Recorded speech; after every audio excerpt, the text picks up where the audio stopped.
It's not you, it's them, Cancer. So don't be scared. You're my little favorite special needs kid. I know that because I'm a Cancer myself. And with a full moon in Gemini and a Mars retrograde, sending us back to the drawing board, making us rethink shit, stalemates and impasses. It's gonna make you doubt yourself like you used to, but you kind of thought you were already out that energy. Now you're making decisions and empowering yourself, and suddenly, boom, something hits you. We're like, oh, come on, really? Right? Remember, it's not just you, it's them, it's the entire energy we're going through right now. And sometimes you just need to redo stuff. But setting up your stability right, building a home right, doing stuff right from the get go, that is something you can benefit from long term. So be excited about this phase. You have the opportunity, aligned with the cosmic energy, to get shit done right and right from the get go, right? So it's better if something like happens before you already built it, right? So you can still adjust the process. That being said, it is a general reading, so if the message doesn't resonate with you, feel free to drop the message. If it does resonate with you, drop a comment, like, and subscribe. I bet this reading is going to be positive for you, depending on where your Mars in your chart is. I know mine is retrograde, so I kind of feel like going back to the concept, finding confirmation for the worries I had before, is probably a good thing. If yours isn't in retrograde, keep that in mind, that building stuff right from the get-go is like, it has to be done right, so it's long term, so it's durable, right? So it's very much benefiting you as well, Cancer. Now let's see how the energy is coming into manifestation for you in the DNA spread. That is from the spot of the 0, the soul spot, into the spot of the 10, the manifestation, and then balancing around basically what is a tree of life. I call it the DNA spread because it's a little different. But let's see. Your soul decided it's time to incorporate a Queen of Swords, right? So it's time to be clear on the structures you want to build, look at truth in the face, right? But be responsive to that truth and accept nothing but the truth.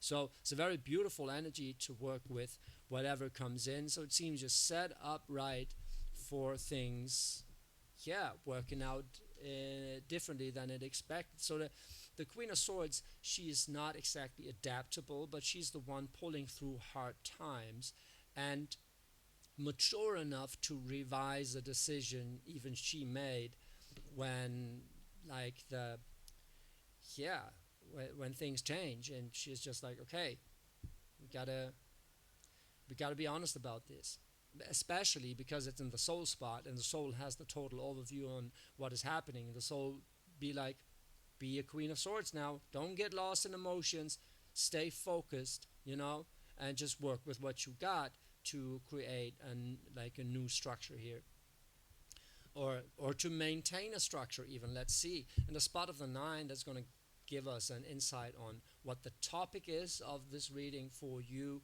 Futility, 7 of Swords. So, Seven of Swords is a card for being tricky, but also taking something for yourself. Um, in the spot of the 7, in the spot of the 9 here, as a lesson for you, and it's not in reverse, so it's not threatening per se. In With the Queen of Swords heading it, I feel like it's finding the right strategy, so you don't sell yourself short or you don't sell yourself out, so people cannot take advantage of you, right? So brace yourself for people trying to fuck you over.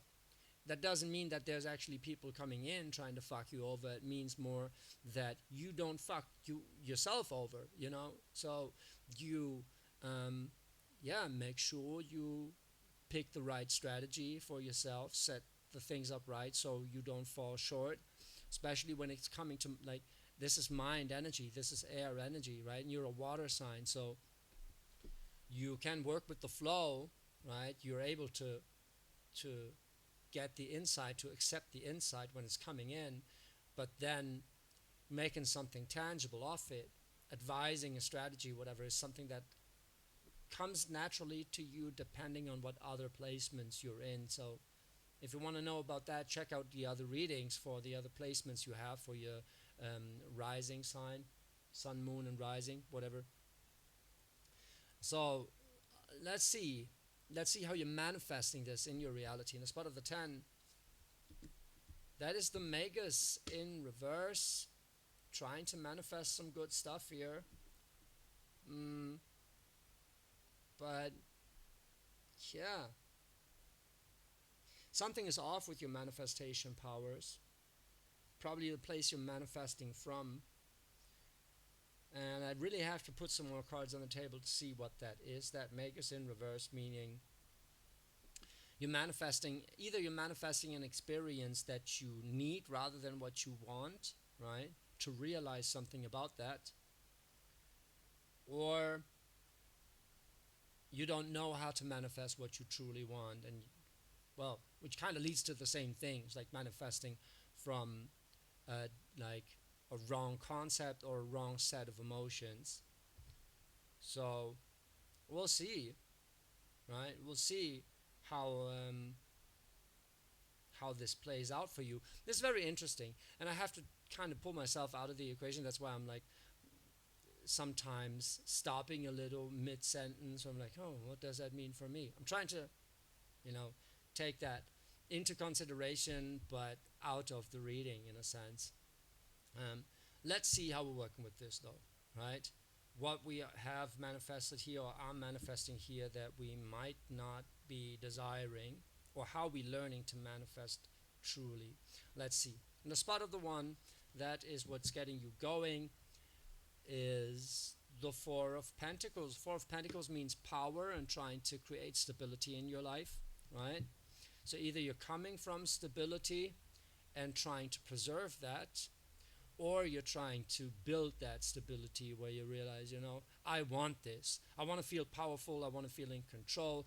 I want, 6 figures, whatever, that's what's getting you going. In the spot of the 2, what is balancing that out is the moon in reverse. Something's coming to light about what you truly want or what you truly need. It is in your upper half. That means it is very much internal, so it's something subconscious about you that's coming to light, what you truly want, right? Maybe you've been working on something that in the long run is probably not going to make you happy, but you think you need to do this to like gain the 6 figures, right? To generate some stability. Maybe it's a business idea you're actually not feeling, but you feeling would be a good thing to do, but the work that's going to come with that idea is probably might not be what you want, right? That's the Magus in reverse, where you're manifesting something that when it's there, you'd be like, oh shit, what have I gotten myself into? And that could be it, right? Where you're like learning about the 7 of Swords. It's like you trying to be tricky instead of being authentic and straightforward, but also an advice to make sure you don't fall short on what it is you truly value, in a sense. And we'll see how this is clarified more, but especially in the place of the 9, it has a lot of implications. Now let's see. In the spot of the 3, that is the insight you're getting from that moon bringing something up about how you generate stability in your life and what you actually want from that. It's the Prince of Discs in reverse. So some project you're working on is not working out, or not, well, on the table anymore. I mean, it's did I say Prince of Wands? Prince of Discs, right? Prince of Pentacles, Prince of Discs, or in other decks, the Knight of Pentacles, which is a king in this one, is talking about working on a project, doing your due diligence, doing your homework, setting it up right, and it seems like you need to revise something about whatever it is you're working on, because something is coming to light out of the subconscious. Well, it's grand. It doesn't have to be your subconscious, but it's an insight about what you truly value. So it can be news coming in, and that news is kind of triggering you in a way where you're like, shit, I gotta rethink everything I've built, you know? Well, that's what's happening to me. Um, and I see that is reflected in the cards. So it can be when it relates to a relationship where you're like, I actually wanted this to be stable, you know? I wanted stability, but somehow now it's coming to light that the stability that we're working on right here is not the kind of stability I actually wanted, right? It doesn't feel stable when you have to work for it, for example. Like in a relationship, I'm saying now, right? If you have to work to get a love response, that's not the love you want, you know? So if you're in a relationship and it's only about pentacles, it's only about material things and feeling safe, that's exactly not the reason to go into a relationship. That's the reason to make a relationship like institutionalized, like marriage or whatever, right? If you're in love, all water, and then some like princess or prince of pentacles pops up, it's like, yeah, you're about to build something here. So that could also be it. You're trying to build something here, but something about a subconscious belief or need or whatever is coming to light that makes you rethink that decision, right? So it basically poses the question, what does stability, power, and control mean to you really, right? So let's see how this is developed further. And as part of the four, also talking about stability, where you're coming from, where you learned your sense of stability and family and all that stuff. Four of Swords, that's the truth, that is contemplation, that is, okay, wait a minute. Like, does this feel home to me? Does this feel right to me? Is this truly where I feel, where I feel home, where I feel stable, and where I feel in control, right? So you're coming from a Four of Pentacles, the moon into a moon. That moon goes into a Four of Swords, where you're rethinking that idea, where you're like, wait a minute, I'm still on track. I'm just like, it's a truce, you know. I'm putting down the weapons, like the mind realizing fighting will get you nowhere if you're not fighting for the right thing and with the right tools, which the Seven of Swords is relating to, right? And as part of the five, that is the thing you have to confront, or that is causing conflict, probably that you have to confront, is the Wheel of Fortune. A Wheel of Fortune in the spot of the five is, it can be a blessing in disguise, sort of. It can be the universe asking you to address what you actually want to manifest here. It's like, what type of life do you want to live? What is the perfect day for you, right? Like the fortune is like, imagine what your fortune is like. I'm very sorry for the chainsaw outside. I don't know if you hear it. You probably will with the new microphone. Okay. Anyway, we're just overlooking or overhearing it. So, Wheel of Fortune, it's not in reverse, so that's a good thing, right? But if it's causing conflict or something to address, it's like the universe kind of asking you, what do you truly want? What do you want your day to be like? What do you want to, like, what is fortune for you? What would be a fortunate event and a fortunate turn in your life? And how do you get there? How do you take that for yourself? How do you claim it, as they say, right? Let's see how you do. In the spot of the seven, that is the idea that you're attached to or that you're good at, because it's dealing with, identity. So what you are and what you're not. And there is a Prince of Swords in reverse. I swear I shuffled this deck because, who was that?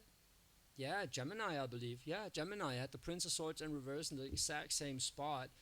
It's kind of, it makes sense for you too, like you being an advisor to the CEO, revising a decision that you were attached to or someone was attached to, right? You thought it was smart, but now you're coming from a Queen of Swords where you're like, I have to check if this is actually that smart. Ooh, now the chainsaw is kind of getting me off my game. And maybe something is wrong with the Prince of Swords interpretation. Now let's see what is balancing this. Maybe I'll get some new ideas on how to work with this. So in the spot of the 8, that is what's abundant or what's taking you to abundance. That's the 8 of Swords. 8 of Swords is interference. That is a lot of mindsets. What you think you need to do, people you think you need to listen to. Everybody's got a fucking opinion about what you're about to do, you know, and struggling with that or leaving that energy. Like, stop listening to people. Listen to yourself. Listen to what's coming up in that moon. How does it feel for you, right? What do you want to achieve? Not what do you think you need to achieve to feel good about yourself, but how do you actually feel good about yourself, right? That's kind of the decision you have to go back on, because whatever decision you made, it seems like it was powered from belief systems on like what you think you need to do, and not what you actually are passionate about, right? It's very swordsy here, right? Manifesting from the mind only is a bad idea, right? If you're like, this is the smart thing to do, okay, I got to do this. What do I need to think about? You're stressing out about shit, you know, that kind of, it's like, no. There has to be passion in there, something you actually care for to drive that into manifestation. Now let's see in the spot of the 6.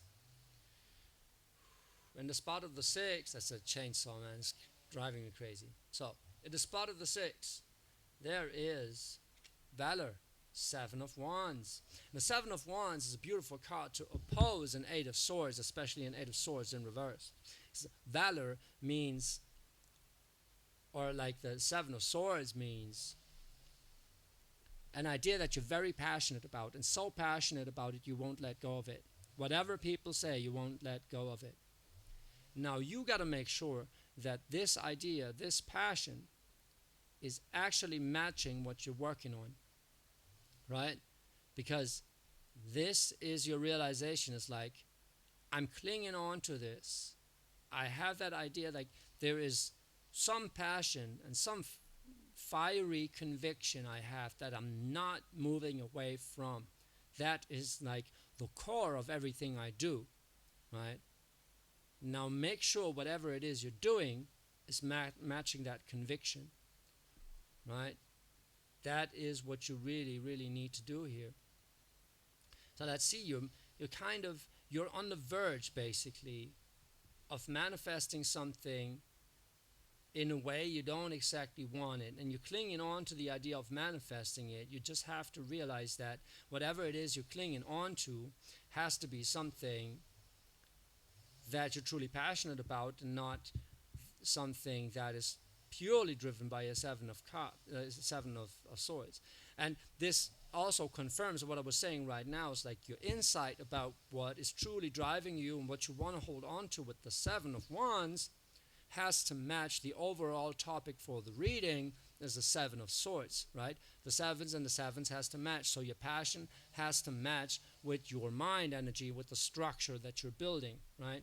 You need to make sure that you gain something for exactly that, what it is that you're most passionate about in that project, right? So I have, for example, like, just take it as it resonates, but for my experience right now is like there's a lot of components of the business I want to build, but of course there's a core component that drives it all that I have to focus on more and that I have to prioritize, right? So yeah, this is making me think like, the 7 of Swords, 7 of Wands is like fighting off all the 8 of Swords, all the, you have to do this, you have to do that, but if you don't think about this, then blah, they're gonna be shitting you and fucking you over and whatever, and then you're like, take it, but with discernment, right? Whatever opinion comes in, taken with discernment, and try to match it to what you believe in, what you're passionate about, and figure out a strategy how to match that with whatever it is you're doing, right? So, yeah, you want to create stability in your life. Now, something is coming to light about a plan you had to bring that stability in your life that is making you revise a decision. So here's a Prince of Discs that is trying to make something stable, and a Prince of Swords that is, trying to put that into action and be smart about it. They're both in reverse. So it's like, okay, there's some decision about a business or a long-term relationship, whatever, that has to be revised here because something is coming to light where you're like, okay, actually, if I'm real about it, I can work with this, or I at least have to rethink it, whether or not these things are matching up, right? So the Wheel of Fortune in the spot of conflict is very interesting because it's confronting you with something that is good for you, right? And it kind of begs the question if you're conflicted about what is good for you, right? If you think you need to act or be a certain way when you actually want to be a different way. For example, you want to run a company, right? You want to build a company to run it because that's an idea you have in your mind where you're like, that's the right thing to do. But actually, when it comes down to the work you would have to be doing in that leadership position, you're not comfortable with it at all. And then, like, 1 year in, you're still building, it's nice. 2 years in, you're more administrative and realizing that you totally lost contact with the medium you're trying to serve because you're so in the administration and you're kind of losing faith in your business or in yourself being able to pull it off. And then in the third year, it's like, do I have to hire someone to do this? Or do I have to sell it? Am I looking for an exit here? Just because you thought it would be something you would be happy with, right? So this entire reading is posing the question, why are you doing it? What is your motivation? What is the core idea you're actually fighting for? And then go back to the drawing board and look for that motivation in what it is you're doing. Is it reflected? Or is it just something that you thought you need to do that was a way you seemed was tangible for you to achieve that? Which more often than not comes from not believing in your plan A. Having a plan B is not believing in your plan A. And that can be a problem. Now, if it's a relationship, it is, if that relationship has gone sour, try not to pull through it, but rather, revise the decision or the structures you put in place, right? I'm not saying split up. That's not what I'm saying. I'm saying here, if you're in it for you to provide stability, make sure it actually does that, And providing stability does not mean paying the bills, It means providing emotional stability, you feeling safe in that relationship, right? And if that's not the case, you have to know what you truly want to be able to address it, right? But it seems like you would have to address it, and you are, right? Overall, this entire thing is coming from a Queen of Swords. It's like, be smart about it, take the insight, work with it, don't be shy of truth, and don't be shy of speaking the truth, right? The Queen of Swords is not exactly the one addressing it, rather responding, right? But truthfully responding and accepting nothing but that truth. So if it's in a relationship, something's going to come to light where someone is taking something for themselves, or you got to take more for yourself because what you're actually passionate about is coming into question, or The question is whether this is what you're passionate about is actually matching your reality. And you need to, lay down the weapons, rethink it, come to terms with it, revise the decisions you made on what you were trying to build here, right? With the relationship or within the relationship. So it can be that you were thinking about building a home, but actually both of you would rather live in a van, for example, right? And you just, or the other way around, right? Where you thought van life is so cool, and then suddenly you realize, actually, I'm kind of tired of shitting into chemicals, and I actually want something like to rest my head and to know where my bakery is in the morning, and to like set up, like to know my neighbors, and like, so conservative values I actually never thought I'd value so much. Could be something like that. Like, take it as it resonates. Pull that into your own narrative. Whatever it is you're working on, make sure that it matches the passion that you're actually in for. You're going to get some insight about that, or you're going to get an insight in your surroundings with that moon card that is triggering that and posing the question, is this what you really want? Is this what you were like working for? Or is something off in your plan? Advise your own strategy to match your passion, right? So that is a beautiful reading. Just like, make sure that you see the bigger picture here. And the bigger picture is, the bigger picture basically is adjust it before it's too late. Not when you build it, but if you're still in the process of building it, which with the Prince of Swords and the Prince of Discs very much is the case. If you're still in the process of building it, setting it up right, or you are like halfway there with the Four of Discs, you're like, okay, I got this set up like this now. Now let's take a second look before we put a second layer on top, before we expand on it, on that foundation, see if the foundation is right. So whatever we're building will not collapse.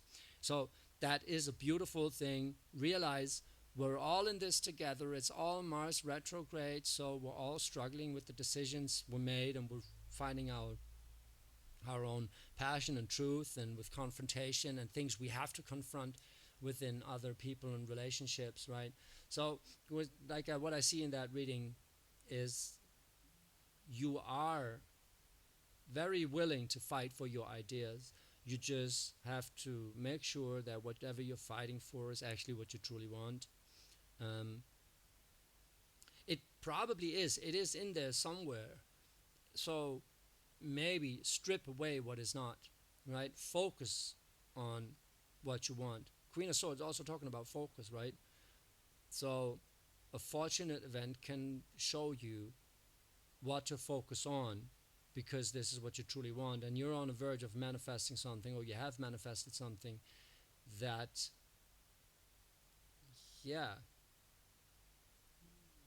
that makes you fight, in a sense. It's something that you have to revise, because you don't feel, you either feel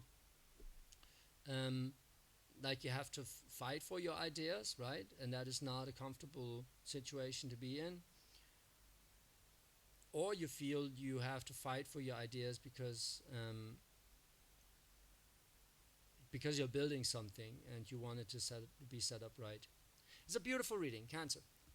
If that resonated with you, drop a comment, like and subscribe. Be advised that this is a very good thing. If that is happening to you right now, make sure the 7 and the 7 matches, right? So you're really fighting for the right thing here.